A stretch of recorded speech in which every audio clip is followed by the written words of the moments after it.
এই সরকার দেশের জনগণকে দেশের মাটিকে দুর্যোগের দিকে ঢেলে দিচ্ছে। এদেশের মানুষের জান এবং মালকে বিদেশে পাচার করে দিচ্ছে। তাই আমরা বলতে চাই, যুব সমাজের উপরে এই সরকারকে বিদায় দিতে হবে। এই সরকার দেশের জনগণের ভোটের অধিকার কেড়ে নিয়েছে। এই সরকার শেয়ার বাজার ধ্বংস করে দিয়েছে। এই সরকার বাংলাদেশ ব্যাংক থেকে হাজার হাজার কোটি কোটি টাকা পাচার করে দিয়েছে।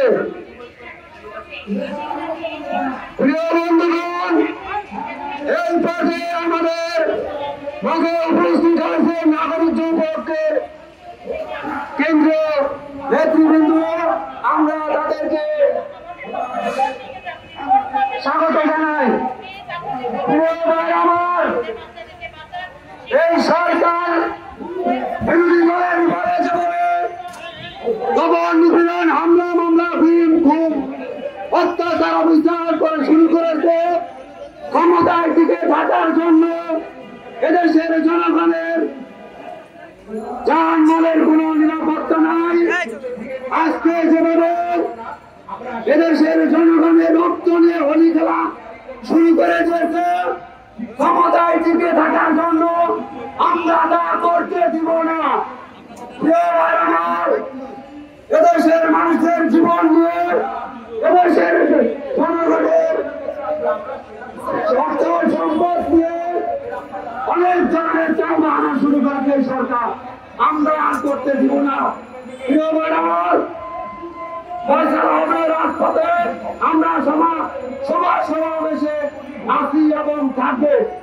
এই সরকারকে বিদায় দিয়ে যাব।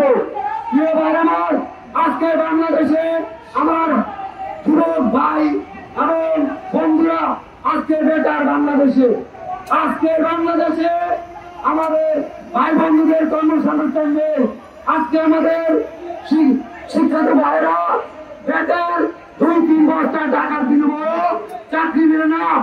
এই লুটেরা বাংলাদেশের জনগণের অর্থ সম্পদ লুটপাটের বিশাল ধরনের পায়তারা করছে।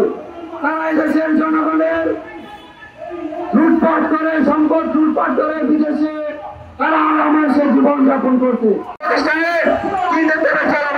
শিক্ষা প্রতিষ্ঠানে আজকে শিক্ষা নেই।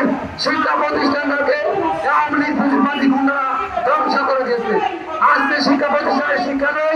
শিক্ষা প্রতিষ্ঠানে এখন রাজনীতি ঢুকে গেছে। শিক্ষা প্রতিষ্ঠানে এখন বুদ্ধিদের অফিস হয়ে গেছে। এদেশের মানুষের ঘাটের ইনকামের টাকা দিয়ে আজকে প্রশাসন থেকে শুরু করে আমাদের শিক্ষকদেরকে বেতন দেওয়া হয়। কিন্তু দিন থেকে আজকে দেখেন ঘরে ঘরে চাকরি নামে আজকে ঘরে ঘরে বেকার হয়েছে। আজকে কিসের গ্যাপ বেড়ে গেছে, মানুষের কর্মসংস্থানে চুরি বেড়ে গেছে, ডাকাতি বেড়ে গেছে, খুন বেড়ে গেছে।